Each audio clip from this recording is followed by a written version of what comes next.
We've seen what's happening in football. It's not just former players, former players who now seem to be heading into the twilight of their career, who are heading to Saudi Arabia. It's not just golf that is now on the lips of many regards Saudi Arabia influence and money and investment. But tennis seems to be going in the same direction. Is it certain now that tennis is the next sport on the Saudi agenda? Because the head of the Association of Tennis Professionals, Andrea Godzeni, has revealed that he's held what he calls, quotes, positive talks with the Saudi Sovereign Wealth Fund about a potential partnership with the men's tour. Tennis is next. Well, it depends what that partnership looks like. I mean, the tours are made up of a variety of different component parts. You have the ATP 1000, which is tournaments that you get 1,000 points for winning. You have the ATP 500, where you have tournaments that get 500. You have the SLAMS that give you 2,000 points for the rankings. And, of course, all of these points contribute to the overall outcomes of the seeding of players and where they feature on the food chain. You've got Middle Eastern tournaments played in the confines of these.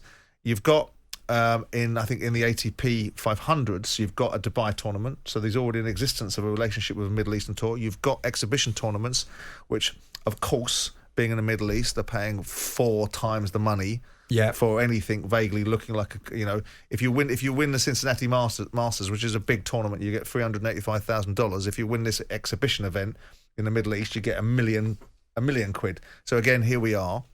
There's an idea that there's some certain structures going in place in under 21 tennis where they might be involved in the construction of certain advances in that respective. But are they going to buy tennis? Well, it's an interesting construct. You've got the International Tennis Federation, which is like FIFA, which is the governing body, which has its own tour, but is a governing body that's there to enforce rules, oversee international tournaments, make sure that the drug testing regimes are in place. And then you've got the ATP, which is almost... Well, the ATP don't control the Grand Slams, do they? No, they do not. But so the Saudis, to get their hands on the Grand Slams, to move in a certain direction, they're not going to get their hands on the Grand Slams. No? I very much doubt they're going to get their hands on the Grand Slams because these are individual circumstances. I mean, the LTA are not going to be selling out Wimbledon anytime soon. There's no necessity to do it. What I think this really represents is an opportunity for tennis to generate more money. The players, of course, are going to tell them we're going to go and play there. Of course they want to go and play there, because if you're going to go and play the Cincinnati Masters and win that as an ATP 1000, which is a tournament that gets you 1,000 ranking points, right? And you get $384,000 for winning, or you can go and play in some meaningless exhibition tournament in the Middle East and get £1 million. Of course the players are going to be up for it. How it creates division between the ATP and the ITF and which tour events they'd like to potentially buy, I don't see it that way. I see it as just a play where there might be more tournaments being played in the Middle East, and you might see more ATP 1000s more than the current ATP 500s that exist. But again, of course, the narrative we will be looking at and discussing is this another potential takeover of sports? It's the first step in the ladder, though, isn't it? It seems to me, Stuart, it's the first step in the ladder. Especially, Simon, a player you'll know, Carlos Alcaraz, the world number 1 now. He's come right through, and he says, we've got to see what goes on in the future, but I have no doubts I will play over there, Saudi Arabia, in the future. But I've just told you the reason why. Yeah. And specifically and explicitly is because he can go and play in an exhibition tournament which has no ranking points and no meaning. It's just a tournament that the Saudis want to put on, and they'll get paid $1 million for winning it. Whereas he can go and play in one of the meaningful ranking tournaments and get a fraction of the money for winning that. So they won't settle for just a few random tournaments, or will they? No, they may not do. They don't want to be second best at anything. And by the way, there's no reason why that there's a God-given right for all of these tournaments to be where they currently are. If the Saudis and the Middle Eastern guys offer a better alternative to tennis that continues to maintain the competitivity and advances the game, it's a discussion that should be had. If we're looking at some sort of coup d'etat where they're going to overtake the entire structure of tennis and for their own ends, then I would be far more concerned about that. And we are still a long way away from this situation in America with the PGA Tour and that ownership model that Liv have got in place being ratified. There will be many a slip twixt cup and lip before that gets done. Yeah, that's one of my favourites, incidentally. Twixt cup and lip. I mean, Stuart, have you sat back and scratched your head and look at the way Saudi is trying to mop up in various sports? And now, on a regular basis, top names in the world of football are heading there. I just see it as better options for sports people. You know, I really do. I think if someone's prepared to come to the table and put a lot of money down, you've got a choice as a sports person whether you want to go there or whether you don't want to go there. You know, players, my profession, players have got the opportunity to stay in Europe and whatever and play their football here, or alternatively, they can take a massive payday and go there. That's their option. It's nice to have options. Yeah, what would you have done had it come your way, Stuart? Martin O'Neill sat here on Friday. I think he said, Simon, yeah, sure. You'd have to consider it. You'd consider it? Well, I'm astounded, obviously, with footballers, because if you're going to be an extremely rich footballer, what difference does it make whether you're ridiculously rich? I would play where I enjoyed playing football, and my career is slightly different to other individuals' career. I stayed probably at clubs where I got paid less than where I could have gone, but it's a different world. And you'd do the same again? Probably, yeah. But the quantum of money that we're talking about, I mean, look, if you're at a stage in your career when you're 26 years of age, you're playing for England and you're playing in the biggest league and you're getting £200,000 a week, then there's a decision to be made about whether you want to play in competitive football or whether you want to get paid to a level that's almost, you know, changing the entire dimensions of your life, the next generation behind you, the next generation behind them, and altering your family tree for the rest of its life, right? Yeah. So there's that perspective.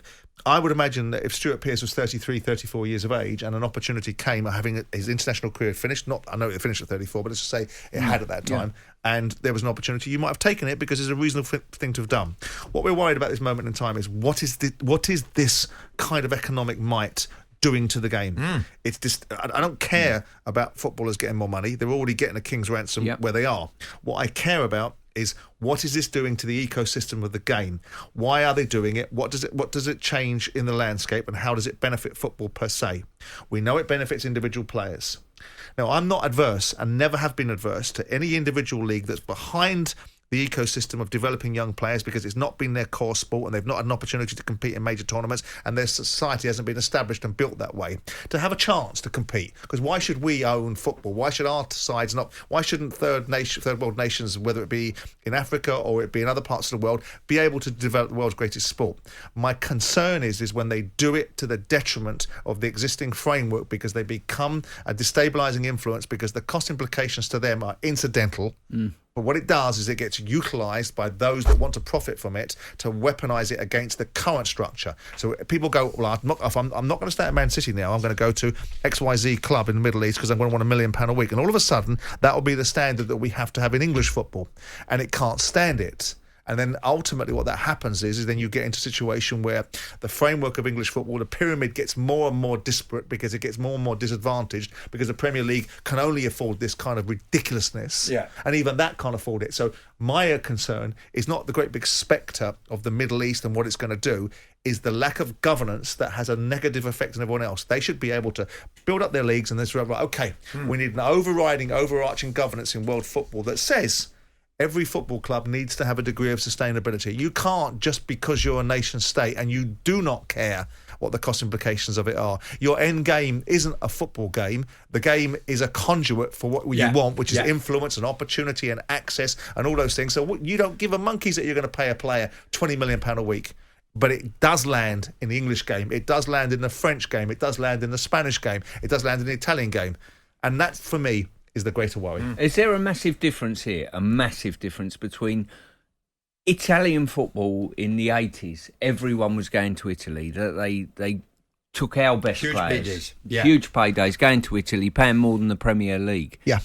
Is there a massive difference between that happening? Now the Premier League's There was a relativity to England. The bottom fell out of it in Italy, but it won't fall out of it in Saudi. There was a relativity towards it. First of all, the Italian proposition was centred in football and about football, and the English football at that time was in the toilet financially. And as a result of the late 80s and the Deans of the world and the Ron Noses that sat around and cooked up this scheme to be able to build an elite Premier League, the landscape of English football has changed, and now other countries have become the poor men of the sick men of football in Europe. Yeah. But this Middle Eastern stuff, again, it's challenging. It's challenging. The players won't care. Of course, the tennis players are going to go, I'm prepared to pay the Middle East. Of course, you're bleeding are. Because you're going to get paid 5 times the money. The problem, and Simon, you can understand that. Yeah, and the wealth is endless.